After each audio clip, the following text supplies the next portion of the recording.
Welcome to the curious case.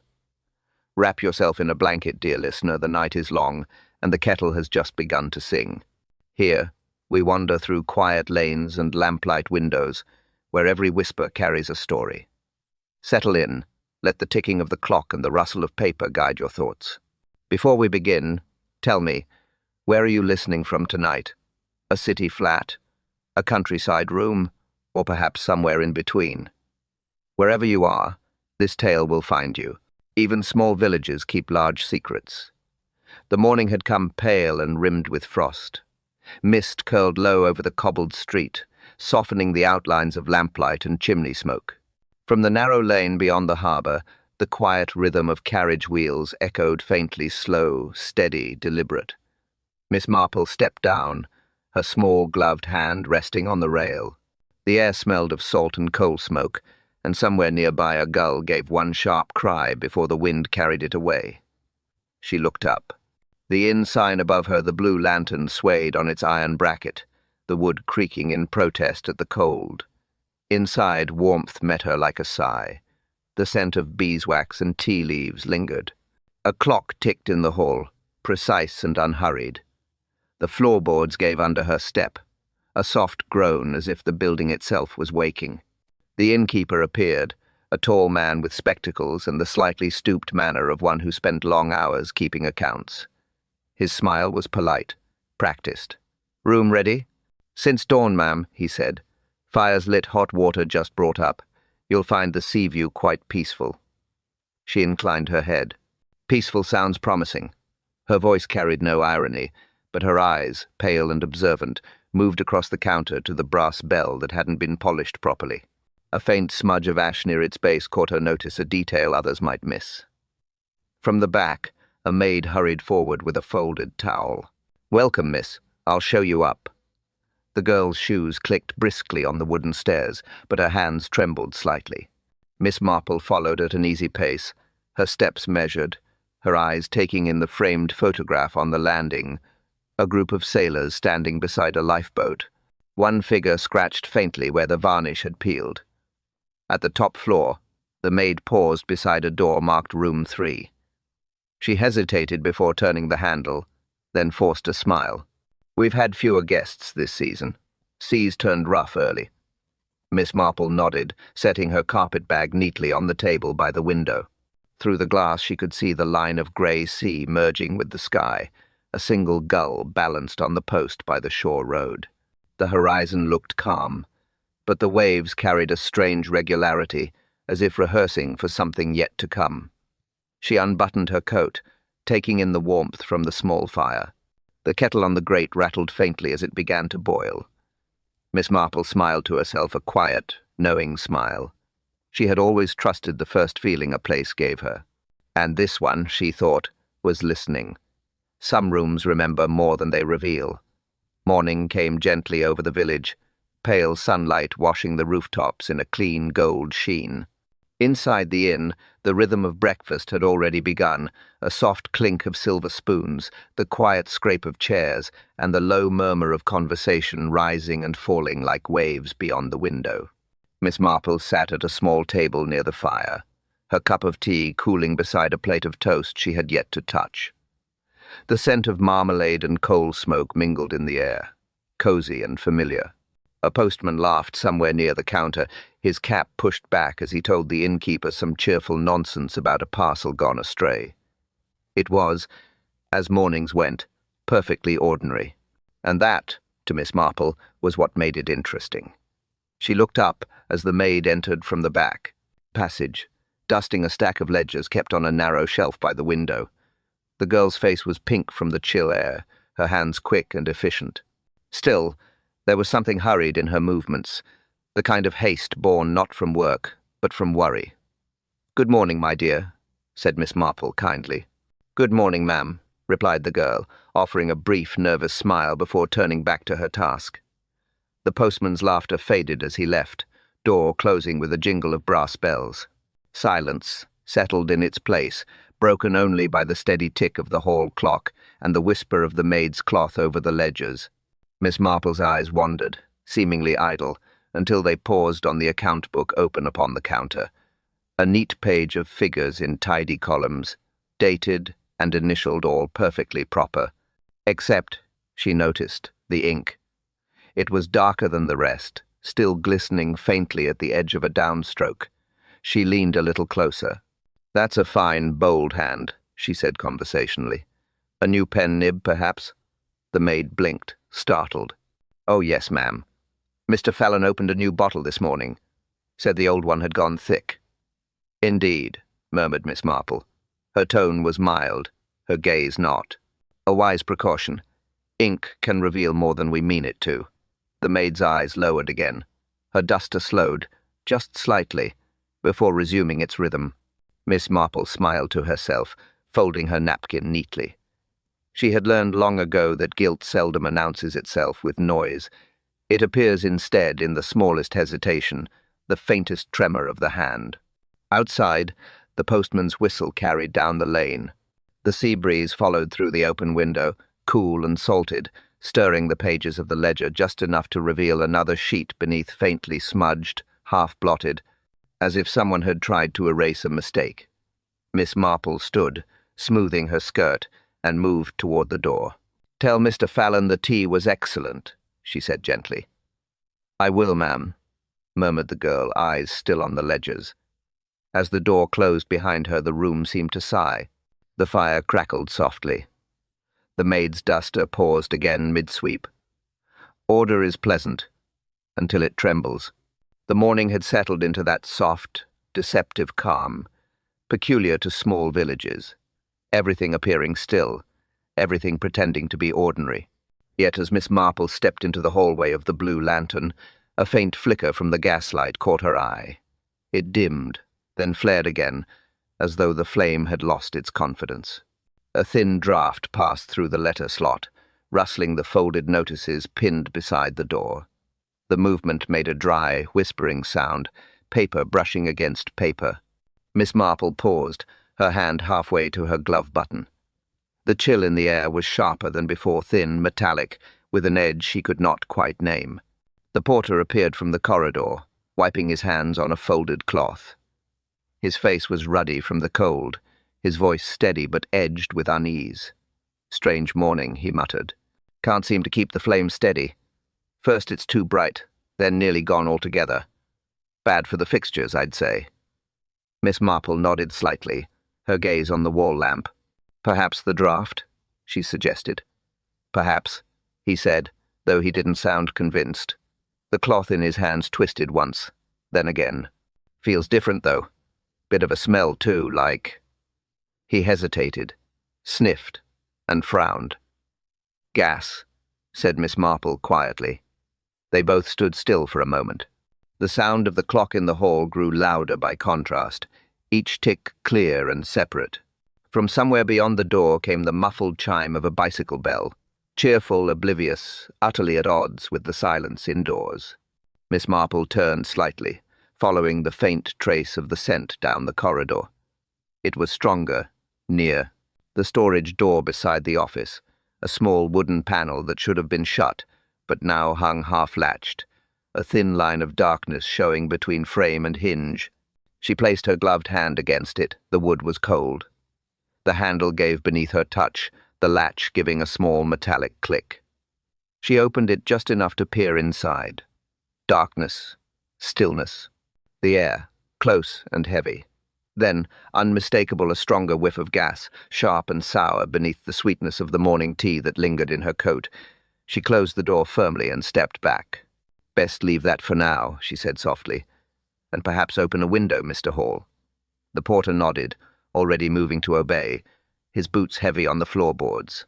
The window stuck once before giving way, a squeal of wood against damp frame.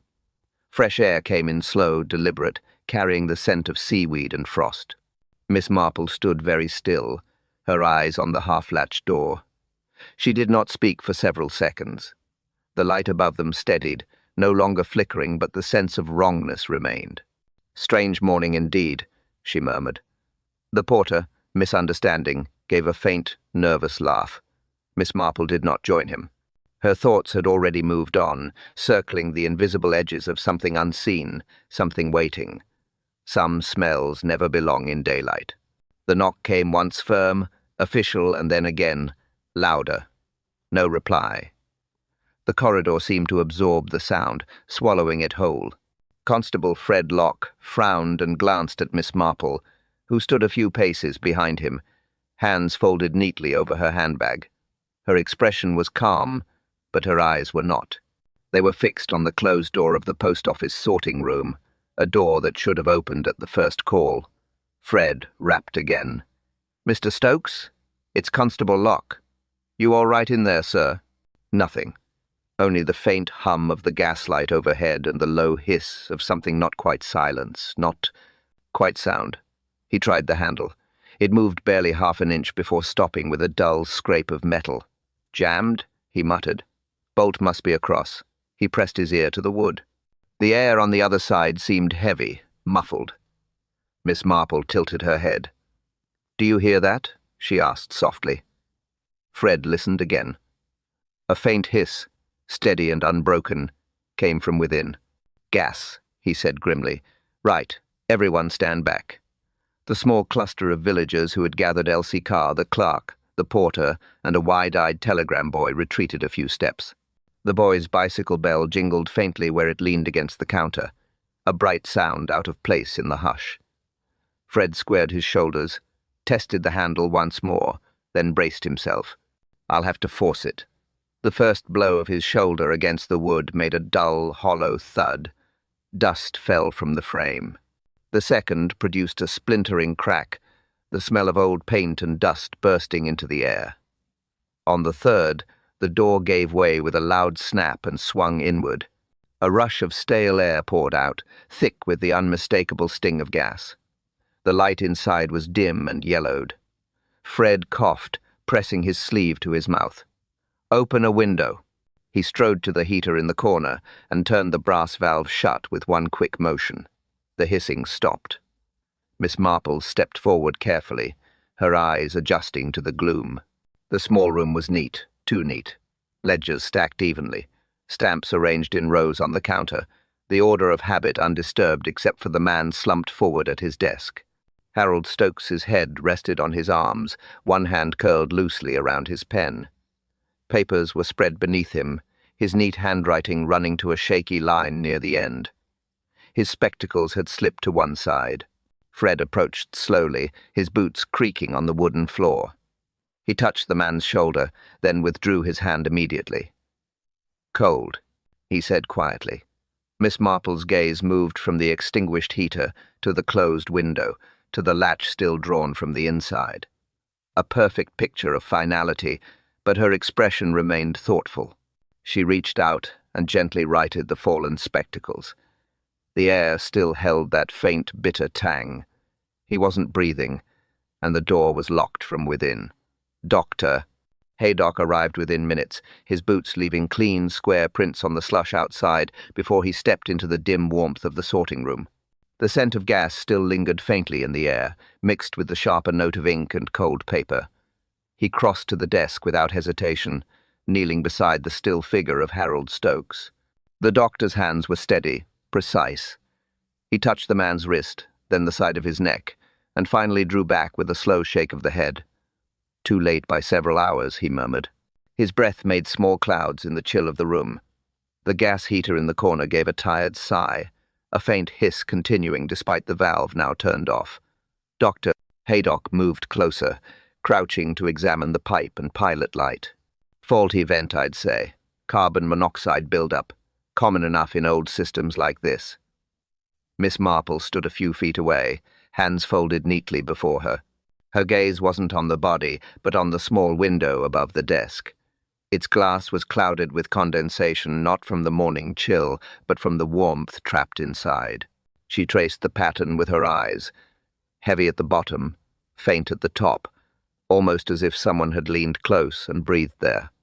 "Accident," said the doctor, standing and brushing his knees. "Poor man must have nodded off over his accounts. Never knew what happened." "Maybe," Miss Marple said quietly. Dr. Haydock turned, raising an eyebrow. "You doubt it?" She smiled faintly. "I doubt many things, Doctor. It's how one learns the truth. Fredlock, the young constable, was taking notes in his small book, brow furrowed with the effort of doing everything properly. "No signs of struggle," he said aloud. "Door bolted from inside. Window shut. No glass broken. Nothing moved." "Yes," Miss Marple replied softly. "That's what troubles me." The doctor frowned. "Troubles you? I should think that confirms an accident." "Perhaps," she said again, her voice mild. "But nature is rarely so tidy, don't you think? Accidents, in my experience, leave things untidy." A chair pushed back, a cup spilled, something fallen. Here, everything seems perfectly arranged. The room was silent, except for the slow ticking of the wall clock. Outside, the faint cry of a gull came and went, swallowed by the wind. "Dr." Haydock sighed, pulling off his gloves. "You've read too many detective novels, Miss Marple." "Possibly," she replied, eyes still on the window, "though I do find real life insists on imitating them." Fred glanced up from his notebook. "You think it's murder?" "I think," she said, "that the good Mr. Stokes was a very careful man, and careful men seldom make careless mistakes, especially the kind that kill them." Her gaze returned to the desk, to the papers arranged as neatly as ever. The ink had dried perfectly. Not a blot, not a smear. Sometimes death prefers order to chaos. Constable Fredlock moved carefully about the room, pencil in hand, notebook open, his young face set in professional concentration. The formality of it seemed to steady him. He spoke softly as he wrote, the way a clerk might read his sums aloud. "Desk in order, gas heater secure, window locked, door damaged on forced entry. Papers." He stopped mid-sentence, his pencil tip hovering above the page. "Drawer," half open. He crouched beside the desk and pulled the drawer outward another inch. It stuck slightly, then slid free with a faint squeak. Inside lay a handful of envelopes, a ledger, and a small wooden box with a postal seal carved into its lid. The smell of paper and dried ink mingled with something gentler lavender, faint but deliberate, the kind often used to keep moths away from stationery. Miss Marple moved closer, her quiet steps almost soundless. She leaned forward, hands clasped lightly in front of her. "Registered post?" she asked. Fred nodded, rifling through the envelopes with care. "Yes, ma'am. 4 entries logged for yesterday, all from London firms." "And all still here?" He checked again, his finger counting the envelopes in the drawer, 1, 2, 3, then paused. His brow furrowed. "No, wait. Only 3. Marple's voice was calm, but her tone sharpened with interest. "You're certain?" "Quite certain. I remember the tally in the ledger earlier. 4 received, 1 uncollected." Said Miss Marple, glancing toward the pile of papers on the desk. "Then where did the 4th go?" Fred hesitated. "Could have been collected late yesterday evening. Mr. Stokes often stayed past closing time. Maybe someone called in." Miss Marple's gaze drifted over the room, the neat piles of correspondence, the clean blotter, the perfectly aligned pen. Everything spoke of order and caution. A man who accounted for every item, every signature, every penny. A missing letter did not fit that kind of man. She bent slightly, examining the drawer front. The thin outline of dust suggested it had been closed until very recently. "Strange," she murmured. "He must have opened it after you left him last, Miss Carr." Elsie Carr, who had been standing by the door, dabbed at her eyes with a handkerchief. "Yes, ma'am. He said he had a few late postings to process. I never imagined." Her voice trailed off into a whisper. Fred straightened, shutting his notebook. "Could be the missing one was delivered by mistake." Marple shook her head faintly. "A registered letter? Those are signed?" 4, logged, and counted twice. "Mistakes, Mr. Locke, tend to happen where there is haste. But this," she gestured at the desk, "shows no haste at all." Fred sighed. "Then we'll have to find who it was addressed to." "Yes," she said softly, "and who knew it was here?" The air in the little room felt heavier now, though the gas had long since cleared. Even the ticking clock seemed to grow slower, as if listening. Miss Marple's eyes rested again on the open drawer, a simple gap in the wood, and yet it seemed to widen as she stared, like an unanswered question that refused to close. Missing things leave louder echoes than noise. The constable had moved on to the second drawer, noting each item with the same care he might give to a church ledger. Stamps, envelopes, account slips, all tidy, all labelled. But as the papers shifted, a small leather-bound book slid free and landed on the desk with a soft, dignified thud. Miss Marple's gaze settled on it immediately. The cover was worn smooth, edges burnished by years of use. When she opened it, the faint aroma of dust and gum Arabic rose from the pages, the scent peculiar to stamp albums, that mix of paper and faint glue memory. Inside, the rows of stamps were perfectly ordered. Each small square framed in black ink, each caption in Mr. Stokes's tidy hand. Penny red, 1,841. Halfpenny green, 1,880. Jubilee issue, 1,887. And then the small irregularity that broke the piece. A single penny black, older than the rest, had been placed in the wrong slot. The caption beneath it read, "Replica, not genuine." Yet the dark sheen of the paper, the faint embossing along the edge, told a different story. "Odd choice," murmured Miss Marple. Fred leaned in. "Looks proper enough to me. What's wrong with it?" "Everything about it is right," she said quietly. "That's what's wrong." A soft clearing of the throat made them turn. Mr. Hale, the stamp dealer from the high street, stood near the door, gloves in one hand, hat in the other, his expression one of polite curiosity. "You found his collection, then?" he said smoothly. "Fine taste, old Stokes. I advised him on most of his pieces." Miss Marple smiled without warmth. "How convenient, Mr. Hale. You must know it well." He spread his hands lightly. "Only to admire, of course. We shared an interest violently. Is a quiet man's passion." "Indeed," she replied, still looking down at the misfiled stamp. "And yet this particular quiet man seems to have mislaid his order." He stepped forward, his shoes making no sound on the rug. "Surely nothing sinister in that, Miss Marple. Collectors are known to, rearrange their treasures now and then." "Rearrangement is one thing," she said. "Substitution is another." The dealer's smile thinned. "You're suggesting forgery?" "I'm suggesting Mr. Stokes would not mistake a replica for an original, nor, I think, would he display the reverse." Fred turned the page gently. The stamp's back was faintly marked, a pale, sticky residue, as though it had been lifted and pressed again. Hale shrugged. "Age, perhaps. Or tampering," said Miss Marple softly. "Someone replaced what they couldn't afford to lose." For a long moment, no one spoke. The air in the small room seemed to hum with quiet tension, the kind that hangs between civility and accusation. Miss Marple closed the album carefully and laid it flat upon the desk. "Beauty and order," she said almost to herself, "often hides theft, especially when the thief values neatness above honesty." Hale gave a polite nod, though his jaw tightened. "You do have a suspicious nature, madam." "I prefer the term observant," she replied. "Suspicion tends to follow where evidence leads." Her eyes lingered once more on the misfiled penny black. Its perfection, she thought, was its flaw. Beauty and order often hides theft. The desk had fallen silent again, save for the faint rasp of paper under fingertips.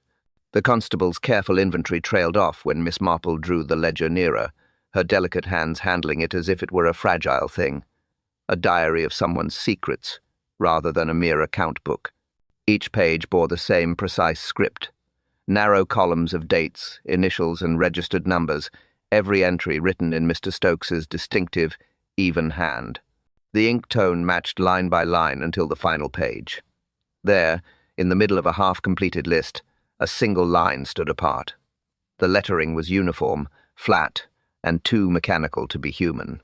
"Typed," murmured Miss Marple. "How peculiar." Fred leaned closer, squinting. "Typed? You mean someone used a machine? Looks neat enough to me." "Neatness," she said quietly, "is sometimes camouflage." She bent nearer, her spectacles glinting as she studied the ribbon marks. The faint smudge of excess ink along one edge suggested haste, perhaps even inexperience. Typewriter ribbon nearly dry, she murmured. The letters E and A struck faintly uneven pressure. She turned to Fred. Who here owns a typewriter? Fred looked uncertain. Well, not Mr. Stokes, far as I know. He always wrote everything by hand. Claimed it kept his mind sharp. The air shifted slightly as someone cleared his throat, a polite, deliberate sound that drew both their eyes. Mr. Hale, the stamp dealer, stood near the window, his hat now resting on the sill. His expression was bland, practiced. If you're referring to mechanical instruments, Miss Marple, he said lightly, I do carry one. A small Underwood for correspondence. My clients prefer their valuations in print. Looks more official, you know. Miss Marple gave him a mild smile, the kind that never reached her eyes. Indeed, and I imagine being portable it travels easily? Quite, he said. A man in my trade must keep records. She straightened, closing the ledger slowly. Records are curious things, Mr. Hale. They keep our truths safe, but also our lies. The trick lies in knowing which line tells the story. The dealer adjusted his cufflinks, his movements measured. I assure you, madam, I have nothing to hide. Fred, glancing between them, frowned. Seems odd, though. Why'd a typed line appear here if Stokes didn't use a machine? Perhaps someone else wanted it to appear official, said Miss Marple softly. She tapped the page. Note the entry's timing the last before his death, and the address listed here. She read it aloud, voice calm but pointed. Hale & Co., fine philately. The dealer's smile faltered, just slightly enough for her to see it. Coincidence, he said quietly. Perhaps, she replied, her eyes steady on his face. But coincidences are terribly inefficient things. They rarely type their own names. The constable scribbled a note, uncertain, while the gaslight flickered above them, its faint hum filling the pause. Miss Marple closed the ledger and rested her hand on the cover. Machines, she said gently, have a way of speaking when people won't. Machines speak when people won't. Elsie Carr stood by the counter, her hands clutching the edge as though it might steady her. The pale light from the frosted window fell across her face, showing eyes that had not slept. Her apron was tidy, her hair pinned with care, but her composure trembled like a candle flame caught by wind. Miss Marple sat opposite her, calm as ever, a small notebook resting closed upon her lap. Now, my dear, she said gently, let's begin again. You mentioned a missing letter. Elsie nodded, swallowing hard. My aunt's money order, miss. It never came. Her voice was low, the words pressed together. She sends one every month without fail first week, but this time she stopped her, fingers tightening on the counter. Marple's eyes softened. And you're quite sure it was posted? Yes, ma'am. Aunt Clara showed me the receipt when she visited last month. Said she'd already written the envelope. I've looked through all the incoming post twice over. It never arrived. The constable shifted awkwardly nearby, his pencil hovering above his page. Could have gone astray in transit, he offered. Happens now and again. Miss Marple didn't look away from Elsie. And you told someone here? Elsie hesitated. Only Mr. Bryce. Mr. Bryce, Marple repeated softly. He assists with deliveries, does he not? Yes, ma'am. Been with us nearly a year. He sometimes collects the post bags when Mr. Stokes works late. And what did he say when you mentioned it? He said he'd check the records. Her tone faltered. But he never did. Said later it was probably a clerical slip. Marple nodded slowly. Her gaze drifted toward the ledger on the desk, the same one with the typed entry. She flipped a few pages, scanning dates. There, beside a faint stain of dried ink, the name Carr, Clara money order, £10, appeared in neat handwriting. The line below it, however, was fainter, nearly smudged out. A different pen stroke.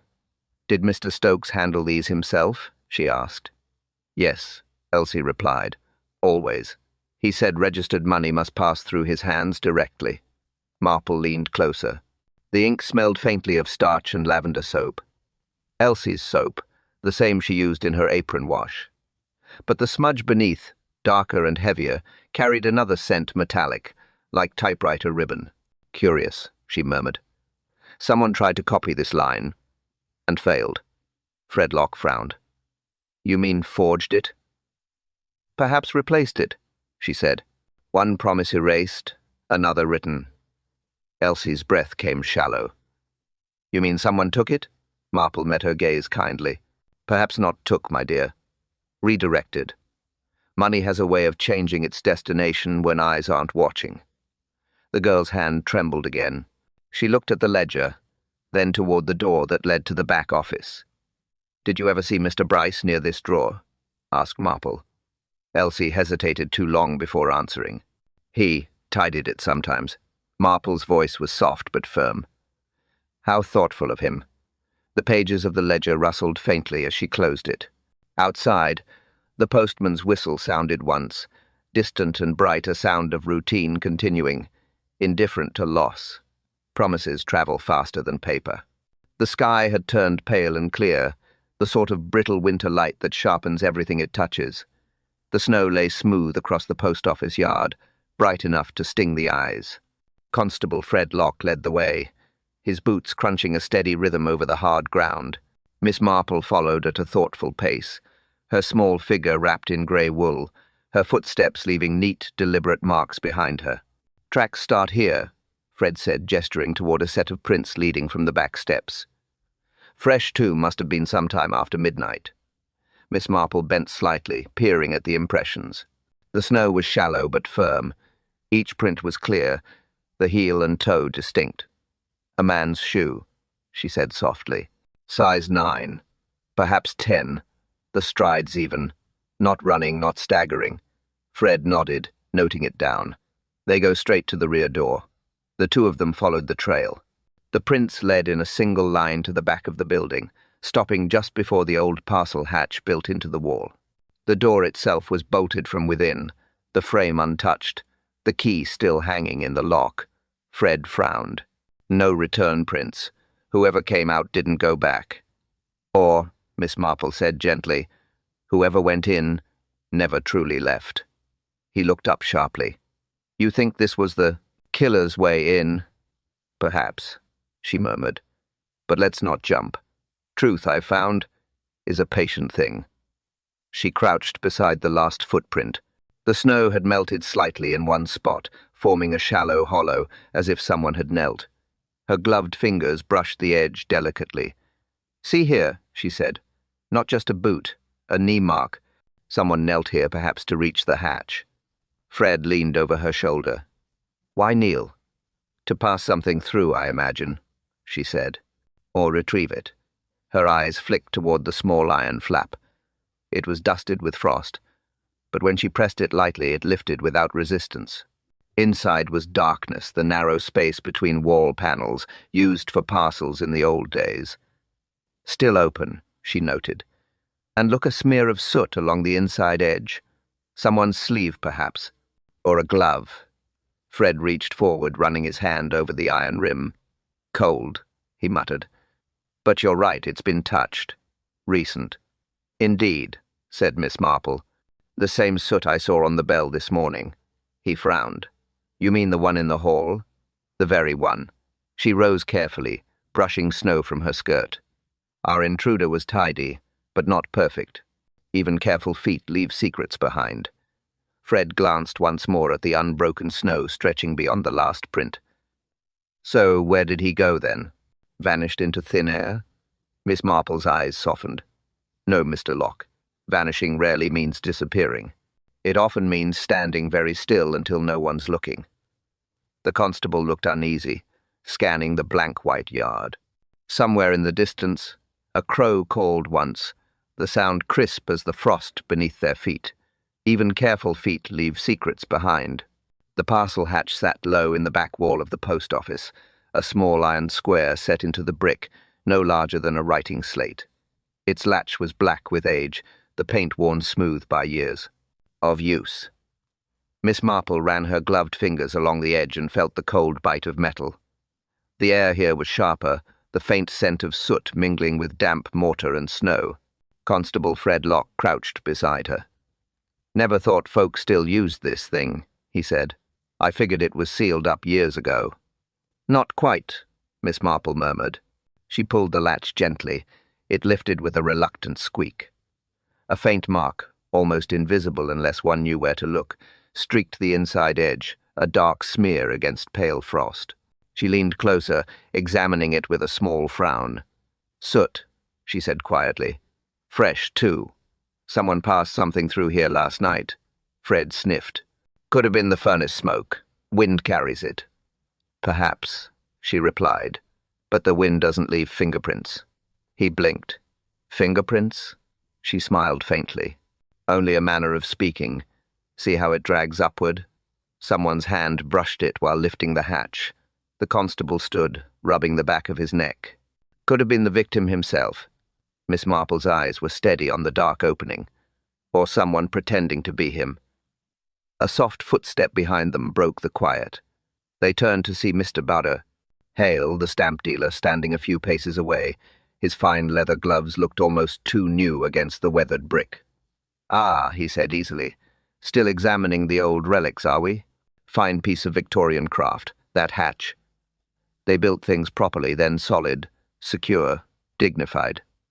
Miss Marple's tone was mild. "So I see. You're familiar with such fittings, Mr. Hale?" He chuckled lightly. "One develops an eye for detail in my profession. Locks, hinges, metals, all tell a story, don't they?"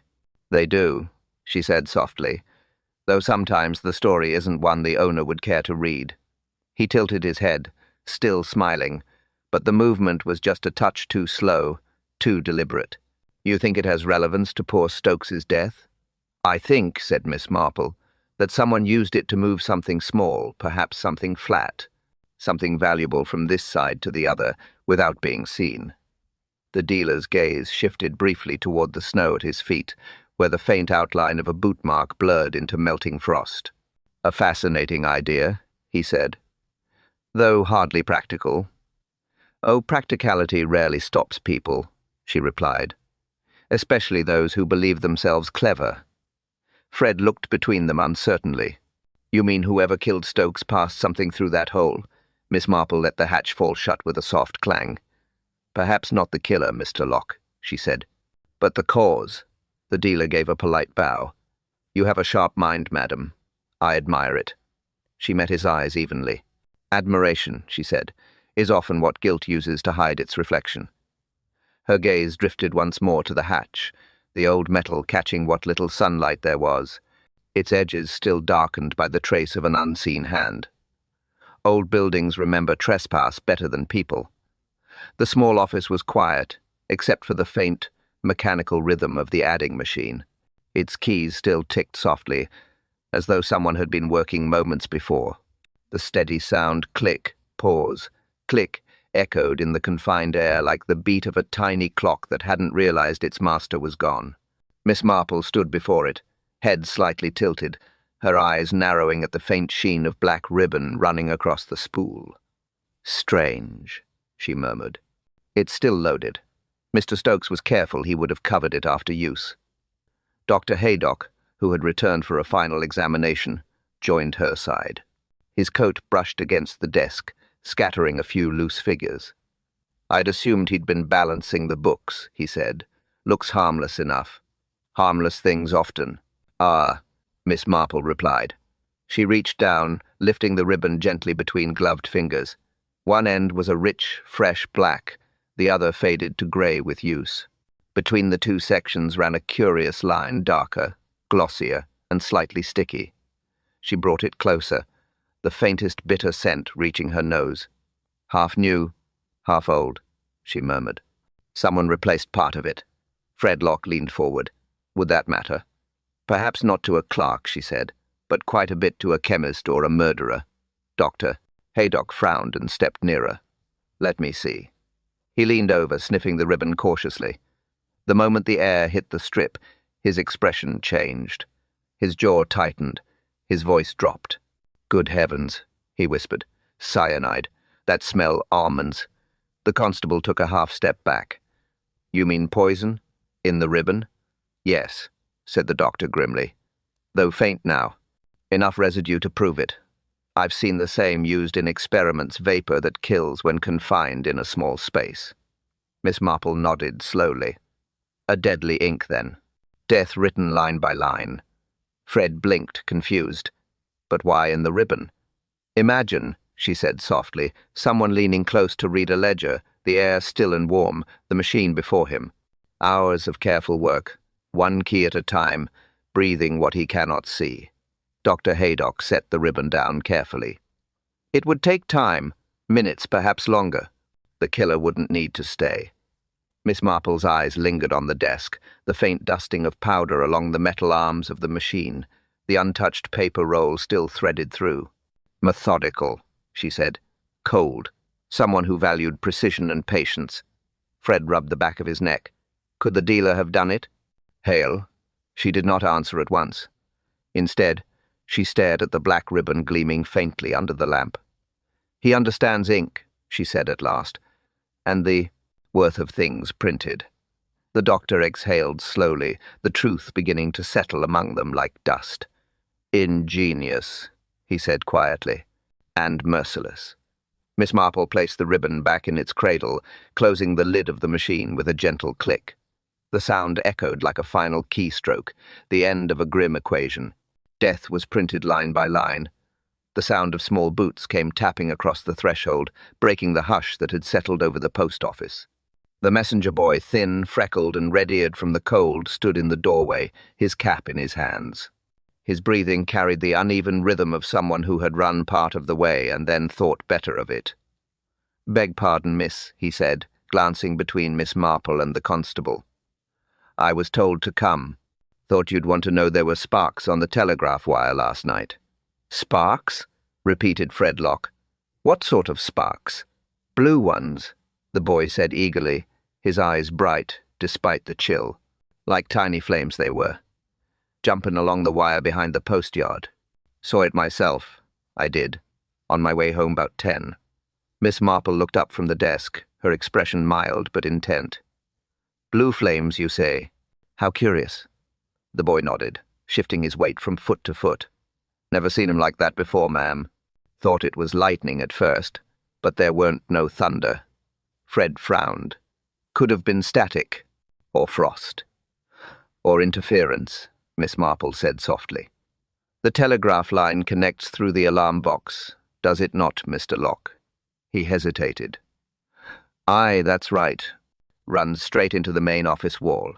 If sparks were showing then—" He stopped, realizing the implication. "Then the line was tampered with."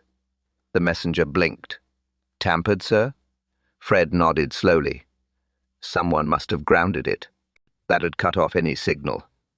"Exactly," Miss Marple murmured. "No alarm, no warning. And if anyone came or went during the night, no telegraph would have carried the call." Dr. Haydock, who had remained quiet until now, adjusted his spectacles. "You mean someone disabled the line before the death occurred?" "I mean," said Miss Marple, "that someone planned very carefully to keep silence on their side of the wall."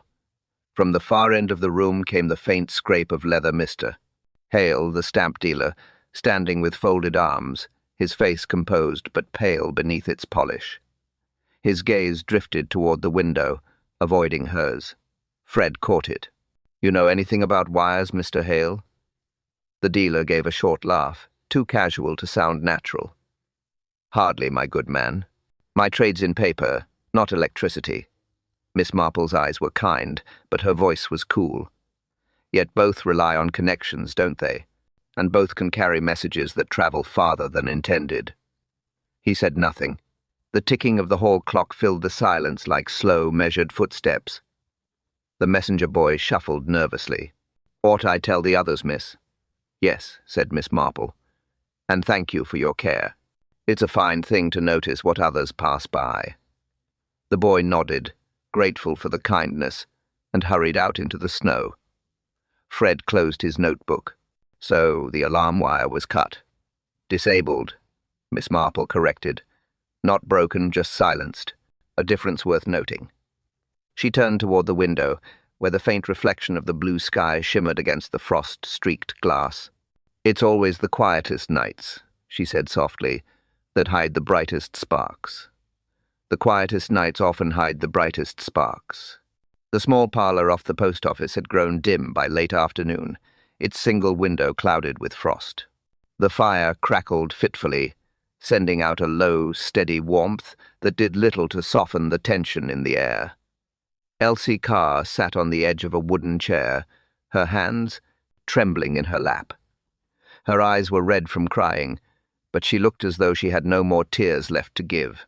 Miss Marple sat opposite her, the firelight reflected in her spectacles. Between them lay a small blue savings book, its cover creased and smudged, the corner of one page torn clean away.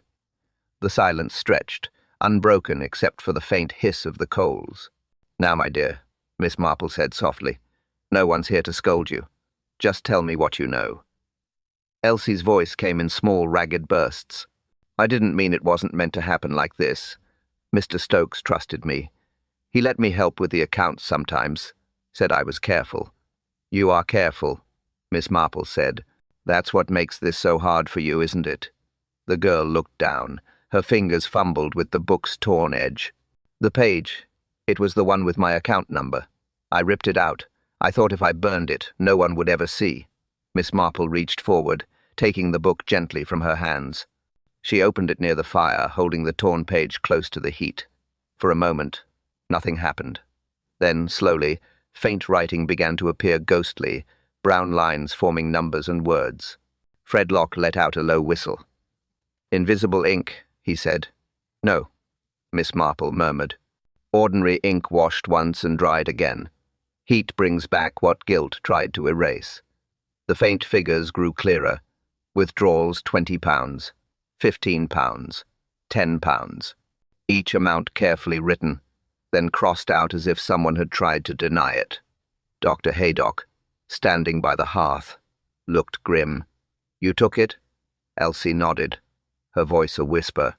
"I only borrowed it. My brother, he's sick, sir. Needed a doctor in London. I thought I could repay it before anyone knew, but the order didn't come. Aunt Clara's money never came."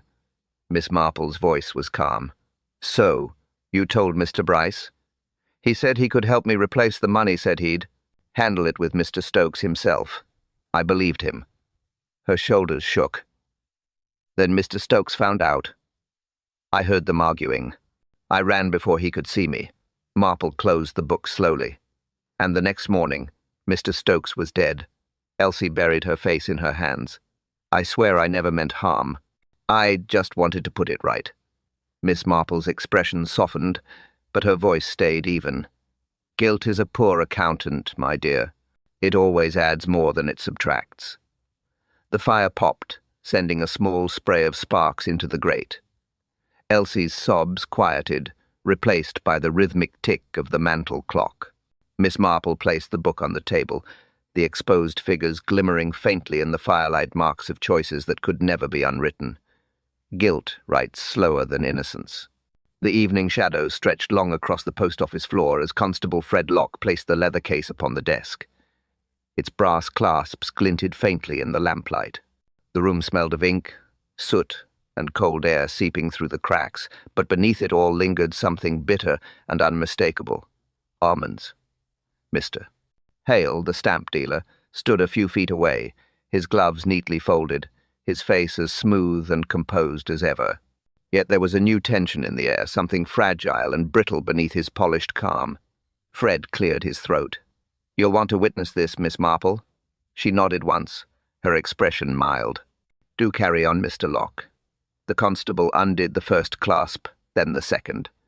The hinges creaked softly as the case opened. Inside lay a meticulous arrangement. Rows of envelopes, a small ledger bound in red cloth, a parcel of rare stamps, and, tucked neatly in one corner, a slim glass vial wrapped in tissue paper. Fred lifted it gingerly. "Chemicals, ma'am." He unscrewed the cap, sniffed, and recoiled. "Same smell, almonds." Dr. Haydock stepped forward. "Cyanide residue. The same scent as on the adding machine. Ribbon." Miss Marple inclined her head. "Just as I thought." Fred reached further into the case and pulled out a small wooden matchbox. It rattled softly in his hand. When he opened it, a fine white dust clung to the edges. "Same again," he muttered. Hale's voice broke the silence, smooth but lower now. "Surely, Miss Marple, you don't believe that I don't believe anything," she interrupted gently. "I simply observe, and what I observe is that Mr. Stokes was killed by precision, a mind that values order, patience, and detail. You, Mr. Hale, have all three." He gave a short, bitter laugh. "You flatter me, madam." "Not at all," she said. "It must have taken great skill to soak the typewriter ribbon without leaving a trace. You used your knowledge of inks, your familiarity with post office procedures, and your access through trade. You even altered the ledger to conceal the missing letter, the one that never reached poor Elsie's aunt." Hale's smile faded. His eyes flicked toward the case, then away. Fred folded his arms. "No use denying it, sir. Everything points your way." The dealer exhaled slowly, his posture softening as though the weight of the room had finally pressed too hard. "It was all too easy," he said quietly. "He trusted me. Everyone did. The old fool kept his treasures under lock, but his trust was the easiest key of all." Dr. Haydock shook his head. "And you poisoned him for a stamp?" Hale's mouth curved into something that might have been a smile once, long ago. "For a fortune," he said. "One small piece of paper worth more than all the words written about it." Miss Marple's eyes were calm, almost sorrowful. "Greed," she said softly, "always trusts its own reflection and never notices who's standing behind it."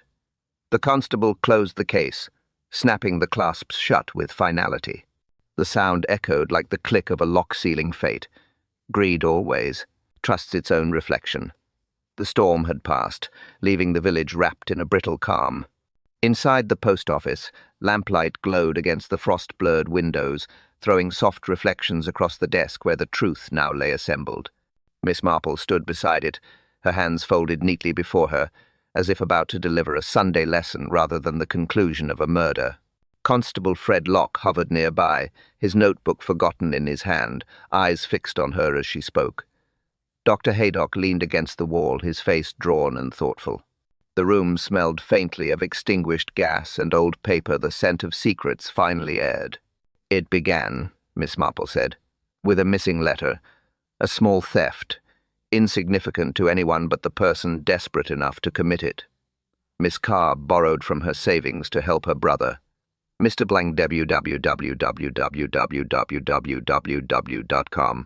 Bryce, seeing her distress, saw also an opportunity.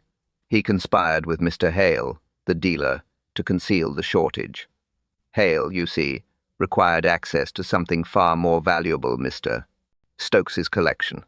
She moved to the desk, touching the adding machine lightly. Mr. Stokes was an obstacle, not cruel, not foolish, simply incorruptible. And incorruptible men are the hardest to deceive. Hale decided to remove him, but not through violence. He preferred precision. Her voice stayed calm, each word clipped and deliberate. He began by grounding the alarm wire.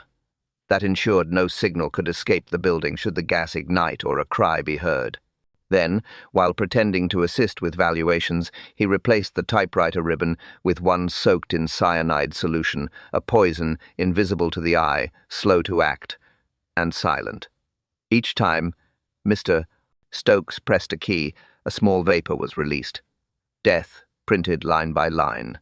Fred swallowed hard, his gaze darting toward the adding machine. So that's why he never stirred. He was breathing his own end all along. "Precisely," said Miss Marple. Once the deed was done, Hale typed a final entry, his own business address, to suggest an innocent connection. He then left through the parcel hatch, locking the door behind him with Mr. Stokes's duplicate key. Tidy, precise, unhurried. Each act arranged with the discipline of a collector cataloguing his specimens. Dr. Haydock shook his head slowly. "Ingenious. Cold. Blooded." Miss Marple nodded. "Evil often is." Fred looked at her with something between admiration and disbelief. "You've a way of seeing things others don't, Miss Marple. I'd never have guessed it." She smiled faintly. "I don't see more, Mr. Locke. I simply notice what's out of place and what's too perfectly in it. The clock on the mantel struck the half-hour, the chimes soft and solemn. Outside, the snow had begun again, thin flakes drifting past the lamplight like bits of paper torn from heaven. Fred closed his notebook, finally writing the last line. Case concluded. Evidence secured.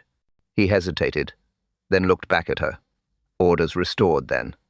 Miss Marple's gaze lingered on the lifeless adding machine. Restored. Yes, she said quietly, but not repaired. Some things, Mr. Locke, once spoiled by greed, can never be made whole again.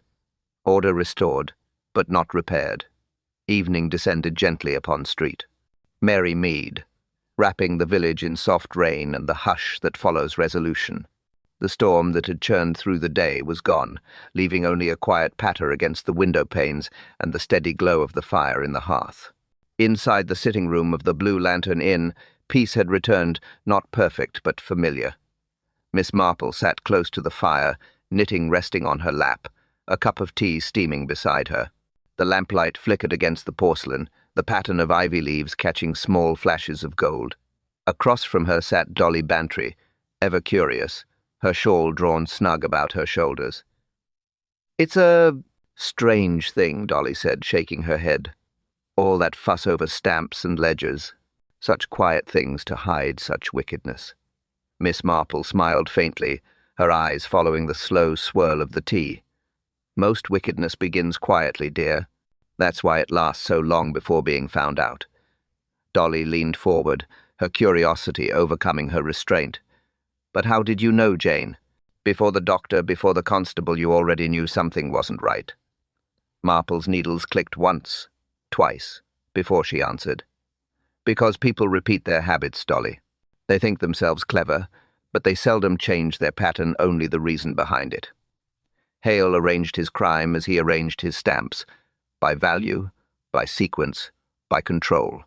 That sort of mind never leaves a thing untidy, and yet—" She paused, smiling into the fire. "Even perfect order has a scent. I've learned to trust it." Dolly gave a small sigh. "You make it sound so simple." "Oh, it never is," Marple said. "Truth rarely arrives with a trumpet. It comes quietly, like a letter slipped under the door when no one's looking." Outside, the rain grew steadier, tapping a patient rhythm against the panes.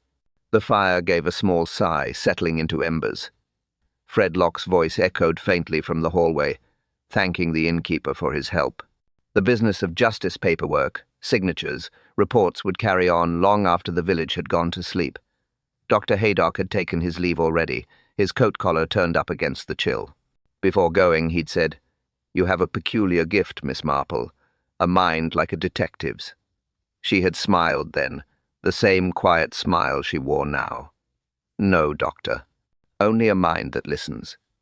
Dolly poured another cup of tea, the liquid amber under the lamplight. "Well," she said softly, "I'm glad you were listening tonight." Marple looked toward the rain-blurred window where the faint light of the telegraph pole gleamed like a candle in the mist. "The village will sleep easier now," she said, "though I doubt it will ever quite forget." At that, the host's voice returns, calm and warm. "Thank you for joining the curious case. Until next time, may truth find you before it's lost." The kettle clicked in the distance, a soft sound that folded neatly into the rhythm of rain. Truth travels quietly like a letter without a stamp.